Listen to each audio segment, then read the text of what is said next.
this is Reverend Don Lewis coming to you from beautiful Chicago.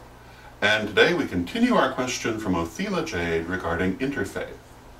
And we continue with the theme of interfaith language and why that is important. And what we mean by interfaith language is language that people from other religions understand. When you're working in an interfaith context, or for that matter, anytime you're talking to people from a different religion, you need to use language they're going to understand if you want them to hear what you're trying to say. My late mother was very fond of the saying that you have to take people where you find them, meaning that you'll find people from all kinds of different cultural and educational backgrounds, but if you want them to hear what you have to say, you have to match your words to their understanding. You can't necessarily expect them to match their understanding to your words. That may happen sometimes, but it's rare. So if you're trying to give a message to someone else, for example, if you want them to understand what your spirituality is about, you have to present it in a way that they can at least hear.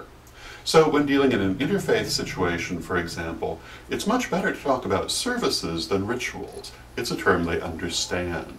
It's much better to talk about deity than about God and Goddess. They understand the term.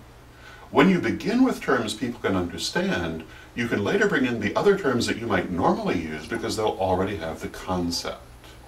So this is why it's important to use interfaith language, language that is common to many different religions when you're dealing with those different religions.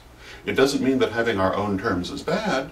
It does mean that when we're speaking to people who don't understand them, that we need to consider their level of understanding and attune our message to that.